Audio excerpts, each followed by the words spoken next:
sobre naufrágios e traumas. Eu me recordo que enquanto eu estava no Brasil, eu recebia muitos convites para ministrar em congressos de missões. E certa vez, meditando em um texto sobre missões,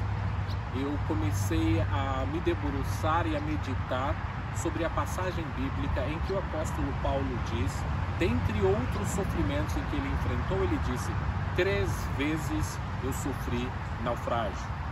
E essa expressão 3 vezes sofri naufrágio, ela chamou a minha atenção. E eu passei a meditar, acredito que o Espírito Santo me levou a meditar mais sobre esta expressão. E aquilo então me trouxe à mente que o apóstolo Paulo, uma vez entrou em um barco, e por algum motivo aquele barco veio a naufragar, aquela embarcação veio a naufragar, e depois de naufragar, ele acabou saindo com vida, ele acabou saindo ileso daqui. Mas não obstante ele ter enfrentado aquela situação difícil, de quase afogamento, ou de quase morte, a Bíblia diz que em uma segunda vez o apóstolo Paulo foi levado a entrar em uma segunda embarcação,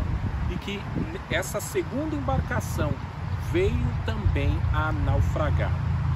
mas que também Deus o guardou, o preservou, de maneira que ele saiu ileso.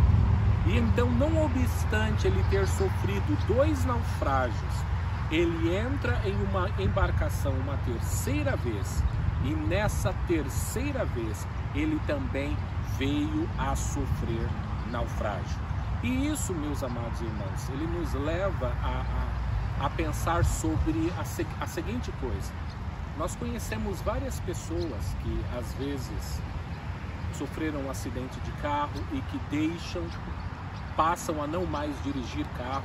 ou às vezes pessoas que sofreram um acidente de bicicleta e que deixam de andar de bicicleta, ou seja, pessoas que passam por uma situação traumática e que, em razão desse trauma, eles deixam de andar de bicicleta, ou eles deixam de dirigir carro, ou eles deixam de fazer qualquer outro tipo de coisa que os fez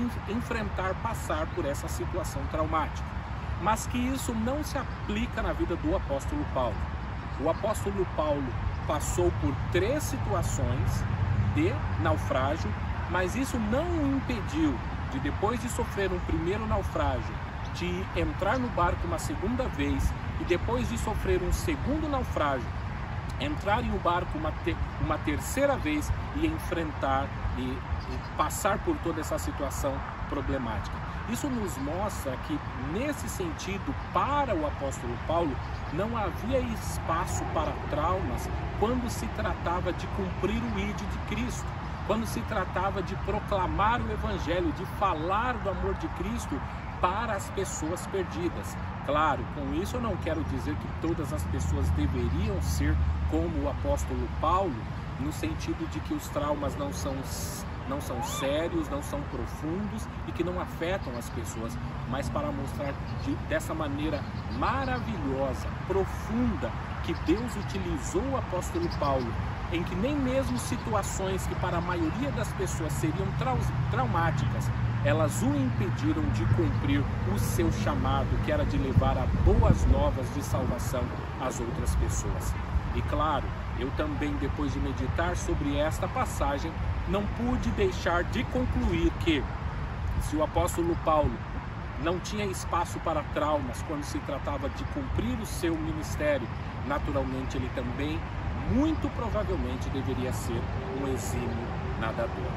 Que eu e você possamos aprender cada vez mais sobre a palavra de Deus e que possamos, assim como o apóstolo Paulo, ser pessoas cada vez mais firmes nos nossos chamados e nas nossas convicções em se tratando da pregação e da disseminação do amor de Deus. Que Deus abençoe a todos vocês e até o próximo vídeo.